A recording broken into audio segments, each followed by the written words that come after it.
Bonjour à tous, bonjour à toutes et bienvenue sur la chaîne de Mona Guidance. Bienvenue dans le podcast qui donne une voix aux énergies du tarot. Ici, chaque épisode est une rencontre, une plongée dans l'intimité des arcanes. On oublie alors les manuels et les tirages mécaniques. Je t'invite à ressentir, à écouter, à t'enchanter. Chaque arcane est une énergie vivante, une archétype qui nous traverse. Prends une grande inspiration et laisse l'énergie du jour t'habiter. Bienvenue, dès lors, dans l'univers de la mort. Pour comprendre l'énergie de la mort, il faut remonter loin, jusqu'à l'enfance. Car souvent, l'enfant de la mort est né dans un contexte de transition, de rupture ou d'instabilité. L'enfant de la mort naît souvent après une perte. Il peut même être un enfant de remplacement, celui qui arrive pour combler un vide, une blessure ou voire même une mort précédente. Mais lui, il sent bien qu'il n'est pas là pour colmater. Non, il est là pour transformer. Alors souvent, dans son environnement, il sent qu'il n'avait pas le choix. Les parents étaient absents, dépassés, en pleine crise existentielle ou matérielle. Parfois, tout s'est effondré. Une maison perdue, des proches disparus, un parent effondré seul dans le noir. Il peut également avoir vécu un deuil précoce, un grand-père qu'on ne revoit plus, une maman qui s'effondre dans sa chambre. Mais même son mort réel, il y a eu cette impression de fin, une fin d'innocence qui a été trop rapide, une coupure brutale avec ce qui était doux. Ça peut être un déménagement qui l'arrache à ses racines, un changement de nom, une rupture familiale, un secret qu'on ne dira jamais, mais qui va ronger. Il apprend tôt que rien ne dure, que même ce qu'on aime peut partir. Donc, dans l'enfance de la mort, il y a eu un avant et un après. Et un entre-deux, le vide. Dans les cas les plus extrêmes, ça peut sortir, dans ces enfances de mort, une ambiance de catastrophe naturelle, de guerre, d'exil ou des grandes pertes financières, affectives ou physiques. On pourrait également citer, par exemple, des chirurgies lourdes, des changements d'identité imposés, des déguisements forcés, voire même un changement changé en cours de route, comme si l'enfant devait mourir pour renaître autrement. Dans les cas les plus forts, l'enfant disparaît, au sens propre comme au sens figuré. On ne le retrouve plus, ni dans le regard des autres, ni dans sa propre chair.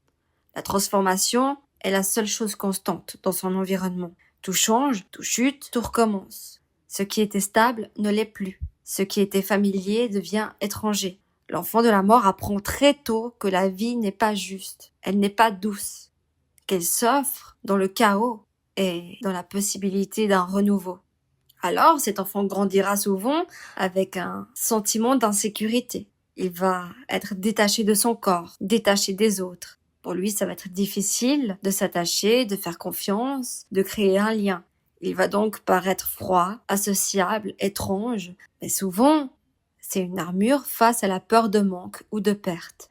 Il va constamment se transformer, changer de look, se tatouer, se couper les cheveux très souvent, chercher une forme d'automutilation dans un symbole ou même réel, donc se mutiler, comme si son corps lui-même devait survivre, comme s'il devait ressentir si quelque chose vivait encore en lui. Il se cherche, il va chercher à muer, à se réinventer, à se renouveler. Donc oui, il peut avoir une obsession pour les métamorphoses, les insectes qui muent, les serpents qui changent de peau, les films où les corps explosent en papillons. Il déchire ses vieux dessins, il recommence. Il détruit ses châteaux de sable pour ressentir la joie du recommencement. Il va souvent dire « c'est pas grave si ça meurt, ça sera plus beau après ». On peut également le retrouver dans sa chambre à fixer le plafond ou à écrire des mots très forts dans un journal, sur les murs. Également écouter de la musique triste en boucle. Mais pas parce qu'il va mal, parce qu'il a besoin de traverser l'ombre, besoin de sentir que quelque chose meurt en lui pour faire de la place à la suite. C'est un enfant qui va souvent parler seul, dans le noir. Il y aura alors des amis invisibles, qui sont peut-être parfois des guides, des esprits ou des souvenirs.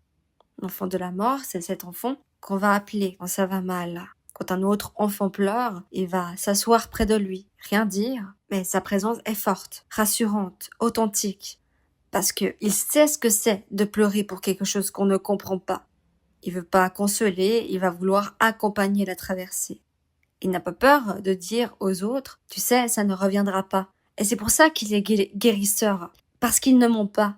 Il ne te promet pas que ça ira mieux. Il promet que toi, tu seras nouveau. Donc oui, son regard sur le monde peut parfois sembler sombre, dérangeant, hors norme, mais ce n'est pas une fascination ou morbide quand l'énergie est bien vécue, ok? C'est juste sa façon de comprendre la vie. Lui, la lumière, il l'a vu naître dans l'ombre. En grandissant, petit à petit, il va ressentir ce lien profond avec l'au-delà, capter les morts, aider les âmes à passer. Il va sentir les fins avant qu'elles arrivent, vivre au bord des mondes. Il va apprendre plus tard le détachement, pas pour fuir, mais pour faire de la place. Qu'est-ce que je vais devoir laisser mourir en moi pour renaître? Il va apprendre alors à ne pas s'accrocher à ce qui n'a plus lieu d'être, à faire de la place au changement, à laisser son ancien s'effacer pour permettre à son nouveau moi de renaître. Si son énergie est mal vécue, il peut devenir alors autodestructeur, froid, figé, une personne qui s'enferme dans le passé, dans le deuil, dans la haine ou dans la désillusion, qui veut détruire les autres ou se détruire lui-même. Il va refuser le renouveau par peur de perdre encore et encore et encore. Donc oui, certains peuvent rester prisonniers de leur propre enfer, ne plus voir la lumière au bout du tunnel. Le message profond, si tu tires cette carte, ça t'indiquera bien évidemment la transition, une rupture, une perte, un changement physique ou psychologique, un nouveau départ. Mais derrière ce qui s'effondre, il y a du sens. Même quand tu perds tout, tu n'es pas rien. En fait, cet arcane est là pour te rappeler que la vie n'est pas figée, que tout évolue, tout meurt, tout renaît. C'est le grand cycle. Donc, elle viendra te dire de laisser partir ce qui n'est plus, de laisser mourir ce qui t'empêche de vivre, de laisser à toi traverser ce qui change en toi, et de te souvenir que tout peut renaître, même dans le noir, que la vérité finit toujours par éclater, même quand on se déguise pour l'éviter. Pour comprendre l'enfance de la mort, comprendre tout ce qu'il va ressentir tout au long de son apprentissage, on va également regarder sa relation avec ses parents. Ils ont soit été absents physiquement à cause d'une séparation, d'une mort, d'un abandon, d'une distance émotionnelle. Il y a eu aussi également de l'instabilité psychologiquement. Les parents étaient en transition, en deuil, en survie, en dépression. Dans tous les cas, une incapacité à créer un cadre sécurisant. L'enfant mort a eu l'impression d'être né au mauvais moment, dans un moment de crise ou de transformation. D'autres parents de la mort ont pu vouloir façonner l'enfant, le changer, comme s'il ne correspondait pas à ce qu'ils attendaient. Donc ça peut ressortir, par exemple, sur des décisions radicales sur son identité, comme par exemple, ils vont vouloir changer son prénom, même de lettre à son prénom, de lui faire de la chirurgie, de le déguiser souvent, de le maquiller. En tous les cas, de lui mettre la pression pour qu'il ne soit pas lui-même. D'autres fois, les parents disparaissaient brutalement. Comme je l'ai dit, mort, divorce violent, disparition affective. C'est quelque chose qui très tôt rentre dans le corps de la mort. L'idée que l'amour ne dure pas, que tout peut s'effondrer du jour au lendemain. Il apprend aussi à survivre dans l'absence, à grandir sans avoir de repères clairs, à avancer en portant des deuils qui ne sont pas les siens. Donc, il va avoir ces grands traumatismes-là, le trauma de la perte soudaine. La vie ne l'a pas prévenu, quelque chose ou quelqu'un est parti trop vite. Alors, il comprend pas ce qu'il a fait pour mériter une perte. Mais il va la porter toute son enfance. Il y a le trauma de la non-reconnaissance identitaire. Donc son identité a été rejetée, effacée, remodelée par les attentes parentales ou par certaines circonstances. Alors, il va penser qu'il ne suffit pas. Il apprend à porter des masques. Mais en dessous de ces masques, il va se sentir invisible. Il y a le trauma du chaos émotionnel, à cause de l'environnement instable, chaotique, imprévisible, fait de colère, de silence, de catastrophe. Bref, son système nerveux a toujours été en alerte. Il ne sait jamais si demain sera stable ou s'il devra encore recommencer à zéro. Il va avoir donc peur de l'attachement. Il a appris que s'attacher, c'était risquer de se perdre. Il aura peur de la stagnation, car l'immobilité lui fait peur. Il va détester se sentir bloqué, figé dans un rôle, dans une identité, dans une relation. Il aura l'impression que s'il ne bouge pas, il meurt. Peur d'être vu tel qu'il est vraiment. Il a peur que si les gens le voient tel qu'il est, ils ne l'aimeront pas. Il va se dire, et si sont mes métamorphoses, je n'étais rien du tout. Alors, dans les côtés dark, s'il ne guérit pas de ses blessures, et si son énergie de mort Et dans les côtés les plus obscurs, en grandissant, il va avoir la fascination pour la destruction. Il va se laisser happer par une pulsion d'autodestruction ou de sabotage. Cela peut aller de comportements à risque à une tendance de détruire ce qui est bon par peur qu'on lui l'enlève. Donc il va, par exemple, brûler une maison avant de la voir lui échapper, ou même, dans les cas les plus extrêmes, tuer quelqu'un, faire du mal à quelqu'un, pour pas qu'elle lui échappe. Il y a également le détachement émotionnel extrême. Dans les cas les plus extrêmes, dans ses excès, il va devenir froid, absent, anesthésié. Il va pouvoir ghoster, couper des liens nets sans prévenir, se détacher son cœur dès qu'une relation devient trop intense pour lui. Il va se protéger en fuyant toute profondeur, toute intimité. Il y a également le rejet systématique de la stabilité. La mort mal intégrée déteste la routine au point de saboter toute forme de paix ou de structure. Il va provoquer le chaos quand tout va bien, comme si le calme l'étouffait. S'il voit que rien ne bouge, il va créer lui-même la faim. Parlons un peu de choses plus positives, parce que c'est vrai que c'est une énergie quand même assez lourde, mais dans les cas positifs, on va parler de la capacité à renaître. Il saura comment traverser les tempêtes et se transformer encore et encore. Rien ne le brise vraiment. Vécu dans une bonne énergie, dans sa partie lumineuse, il sait que rien ne se brise vraiment, que le phénix renaît de ses cendres. Il apprend à accepter les fins sans s'y noyer. Il n'a pas peur de tout perdre. Il sait qu'il peut renaître autrement, qu'il peut reconstruire, qu'il y a un passage d'autres portes, d'autres opportunités. Ça va être quelqu'un de très authentique également. Il supporte pas les faux semblants, préfère dire les choses crues, vraies, douloureuses parfois, mais jamais fausses. Il va pousser les autres à arracher leur masque et à vivre nus. Il préfère la vérité qui est inconfortable au mensonge qui est rassurant. Citer un autre green flag, c'est l'accompagnement des autres dans leur transition. Lui, la mort, sait tenir la main dans l'ombre. Ça va être une confidente pour ceux qui traversent un deuil, une rupture, un changement. Elle n'a pas peur des larmes, de l'obscur et de l'invisible. Elle est là quand tout le monde fuit. Elle va rester dans les fins des autres pour leur aider à voir leur début. Qu'est-ce que ça donne, la mort en amour? Comment se comporte-t-elle? Qu'est-ce qu'elle recherche? La mort ne recherche pas forcément une relation confortable. Elle cherche une rencontre qui va lui permettre de transformer ou de transformer l'autre. Elle aime ce qui ébranle, ce qui réveille dans les abysses, ce qui lui donne l'impression de mourir pour renaître autrement. Elle veut un amour qui la traverse, qui lui fait traverser, pas qui la berce. Elle va être attirée par les êtres mystérieux, profonds, blessés, des personnes qui ont traversé leur part d'ombre. Elle va aimer pouvoir voir au-delà des masques.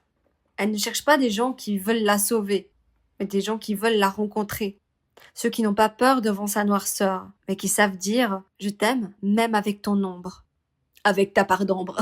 Elle va se comporter comment dans ses relations? Elle va être très intense, entière et exigeante. Elle donne tout ou rien. Elle va tester, observer, se méfier de l'amour stable au début, car pour elle, aimer, c'est peut-être un danger de perte. Elle a peur de s'attacher, mais quand elle le fait, elle devient viscérale.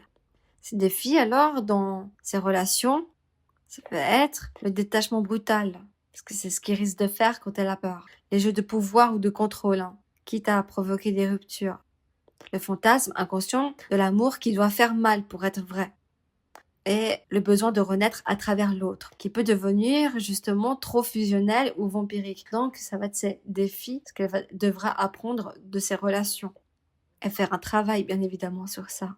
Dans sa sexualité, elle la vit, bien évidemment, comme un rite de passage, un espace de libération totale. Pour elle, c'est un endroit hors du monde, hors du temps, où elle peut laisser tomber tous ses masques.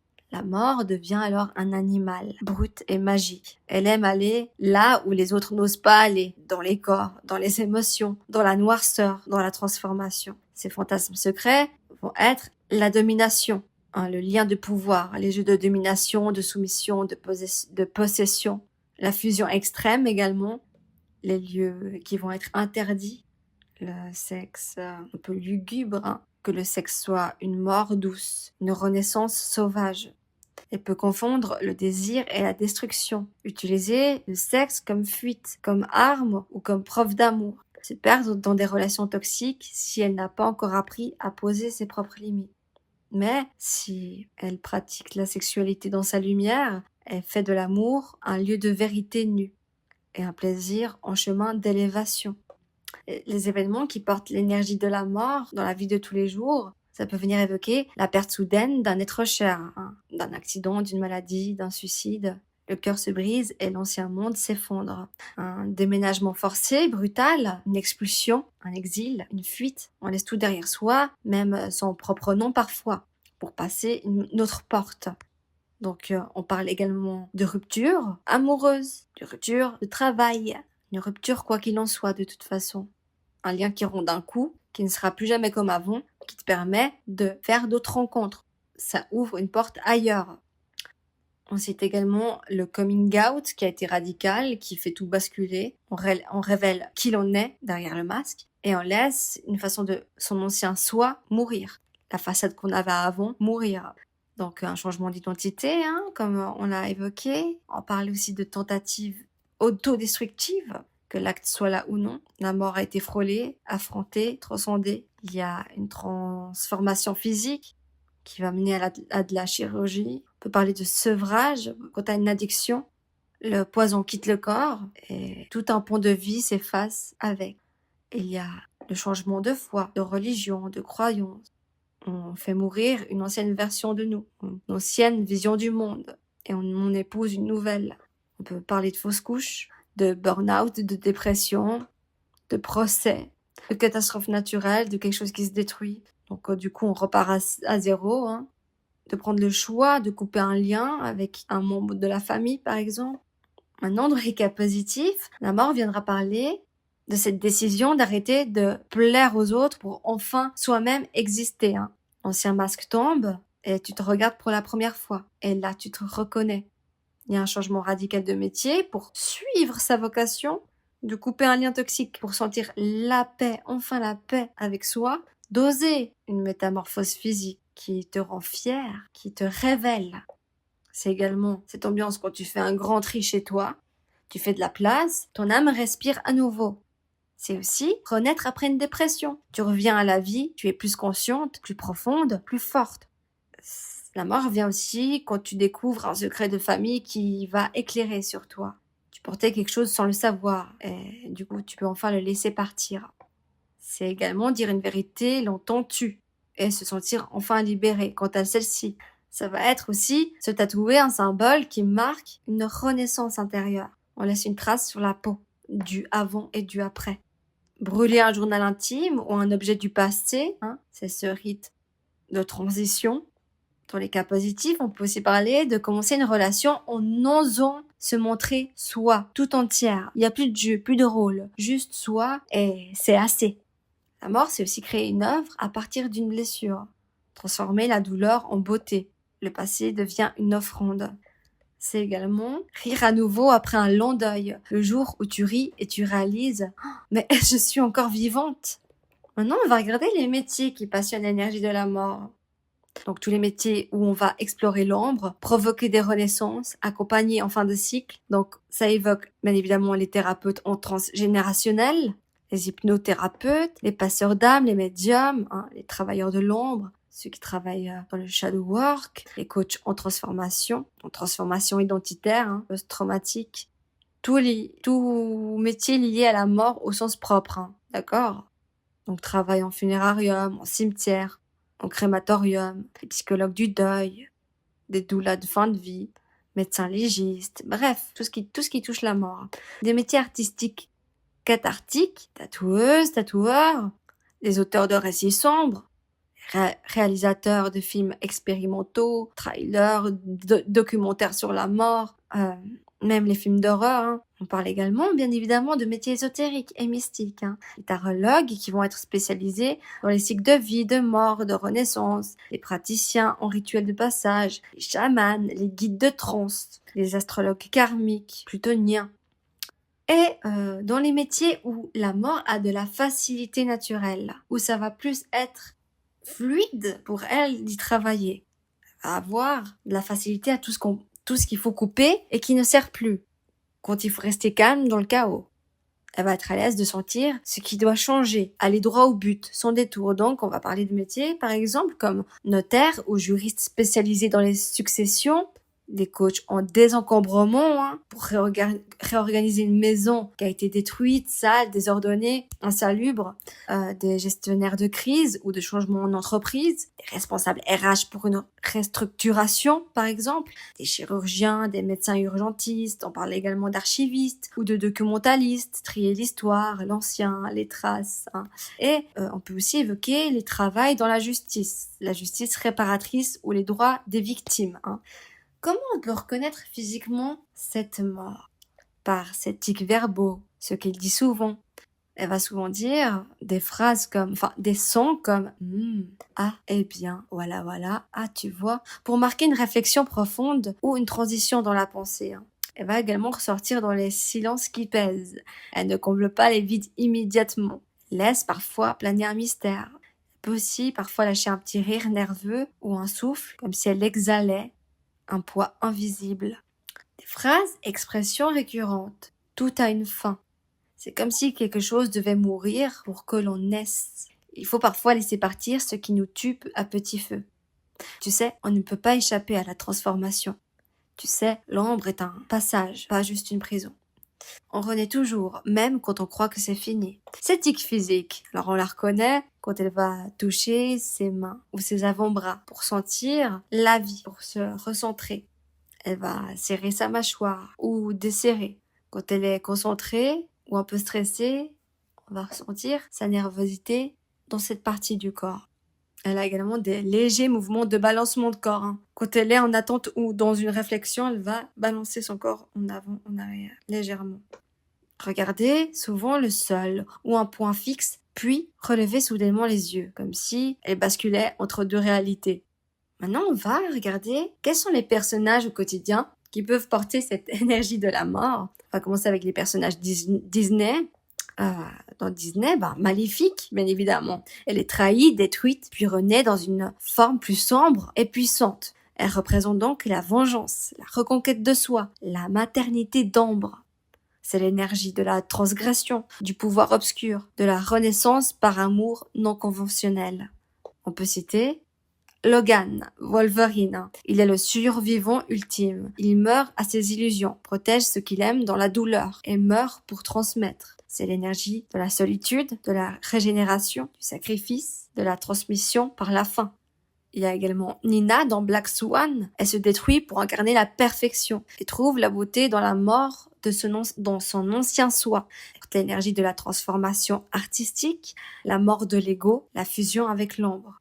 V for Vendetta, il est né dans la douleur, brûlé, détruit, puis revient comme une idée, une force. Il fait tomber un système pour libérer. Donc, il va porter l'énergie de la vengeance alchimique, la mort symbolique, la renaissance révolutionnaire.